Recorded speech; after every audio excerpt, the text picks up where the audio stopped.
warm good morning to all of you. Welcome back to my YouTube channel. I am Manish Kumar. In my previous video, I discussed about the conditional sentences. That is very important chapter, and you must have clear concept about the conditional sentences.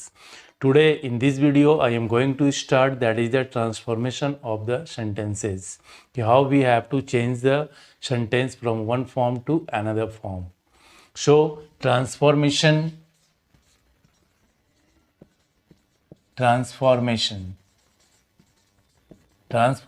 means, suppose if I write a sentence that is he goes to market.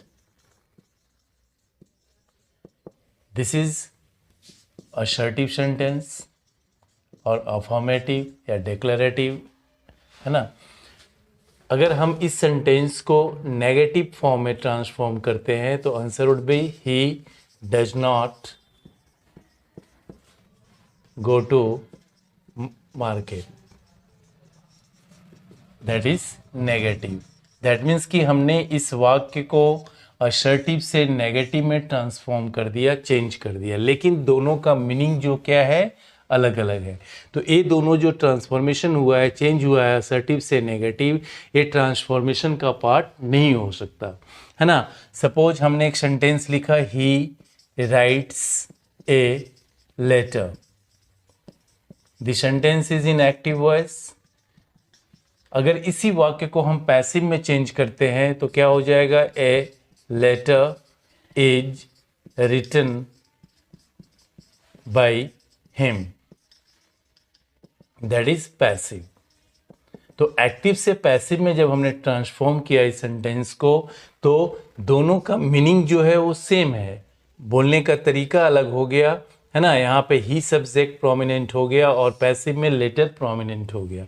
तो यहाँ पे यही ध्यान रखना है कि ये दोनों जो लेटर है, ये दोनों जो सेंटेंस है, ये दोनों ट्रांसफॉर्मेशन का पार्ट है. क्योंकि when we transform one sentence into another form है ना, meaning should not be change. Meaning में कोई बदलाव नहीं आना चाहिए. जैसे हमने टेक अनदर एग्जांपल, जैसे हमने लिखा he is a wise man. He is a wise man. The sentence is in assertive. When we change it to he is negative, he is not a wise man. That means कि इसे हमने negative बनाया तो दोनों के meaning में change आ गया. तो ये ट्रांसफॉर्मेशन का पार्ट नहीं होगा. लेकिन जब हम बोलते हैं he is not a fool man,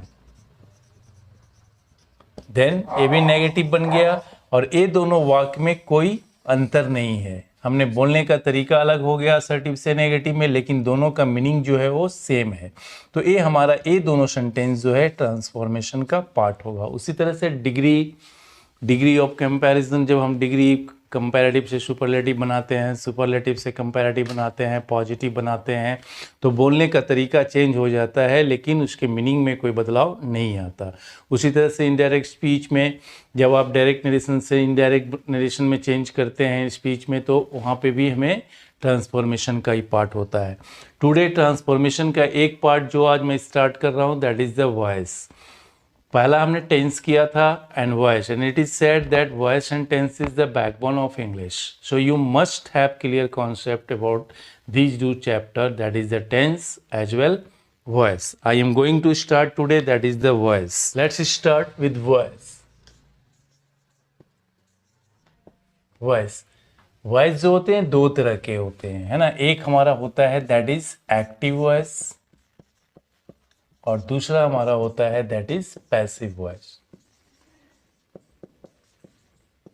हमने पहले डिस्कस किया था टेंस में.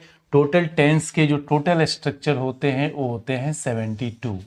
इस 72 स्ट्रक्चर में जो भी आपने स्ट्रक्चर देखा था टेंस का, वो सारा 72 स्ट्रक्चर जो होता है वो कौन सा वॉइस का होता है, दैट इज एक्टिव वॉइस का. और फिर हम इसे पैसिव में चेंज करते हैं. तो आपने जो भी टेंस देखा है, सभी प्रत्येक टेंस है प्रेजेंट के 4 काइंड्स में जो 6 स्ट्रक्चर थे, assertive, negative, yes no, WH, interrogative, yes no plus negative interrogative, WH plus negative interrogative.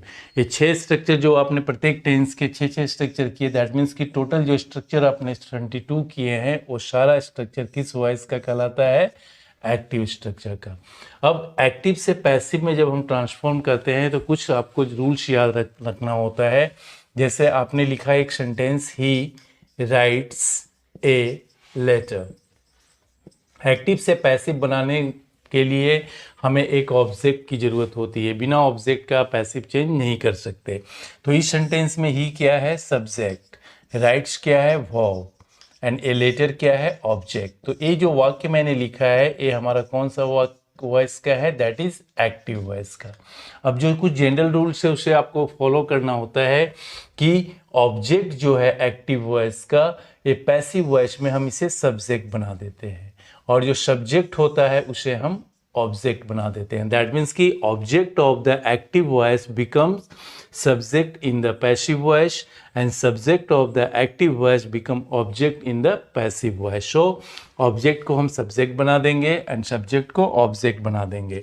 अब जैसे हमने इसको ए लेटर को हमने सब्जेक्ट बना दिया, a letter.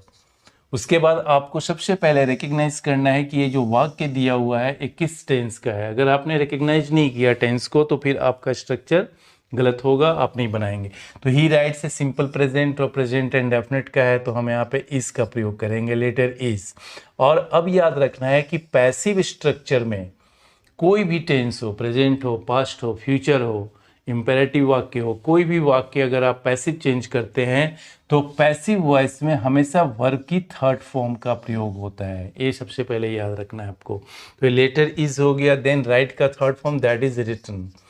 A letter is written and by, और ही इज हियर सब्जेक्ट है ना। When he becomes object then we write here him.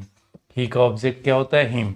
तो दोनों के बोलने का तरीका अलग हो गया लेकिन दोनों का मीनिंग एक है, सेम है। अब इसमें सबसे इंपॉर्टेंट क्या याद रखना है? Most of the student get confused in active and passive कि which sentence should be used as active and which passive. अब आपको एक्टिव पैसिव को पहचानने का सबसे अच्छा तरीका क्या होता है कि एक्टिव वाक्य में जो सब्जेक्ट होता है वो हमेशा वर्ब में, दैट मीन्स कि एक्शन में इन्वॉल्व होता है। जैसे हमने लिखा ही राइट्स ए लेटर, वह पत्र लिखता है, सब्जेक्ट यहाँ ही है। अब लिखने के काम में, लिखने के एक्शन में ये सब्जेक्ट इन्वॉल्व है तो ये हमारा कौन सा वॉइस का होगा? That is active.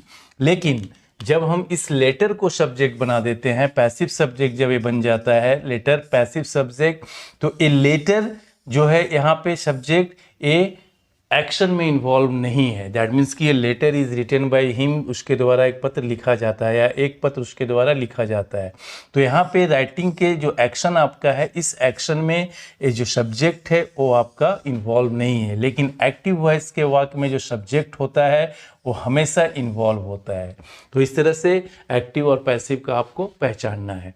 अब हम टेंस वाइज स्टार्ट करते हैं, एक्टिव और पैसिव। तो जनरल रूल्स मैंने जो बताया है आपको याद रखना है कि object of the active voice becomes subject in the passive voice, and subject of the active voice becomes object in the passive voice. Then we have to use third form of the verb. Here is the third form, right? Third form of the verb, that is verb की third form. And now I am going to start, that is the first tense of present tense, that is the simple present, simple present और present and definite। अगर आपका tense clear नहीं है, tense का concept clear नहीं है तो voice में, नरेशन में बहुत सारे ऐसे चैप्टर्स हैं जिसमें आपको प्रॉब्लम आएगी। इसलिए टेंस के कॉन्सेप्ट को आप पूरा करें, अच्छे से कॉन्सेप्ट क्लियर करें, है ना। मेरे जो भी वीडियोस हमने टेंस पे बनाए हैं उस पर टाइम एंड अगेन आप उसे वॉच करें और तभी आपका आगे के जो चैप्टर्स हैं वो क्लियर होंगे। We have discussed voice, that is the I have given you, that is the introduction of voice, and now I mean in second video, next video I will start with tense wise. So thank you very much.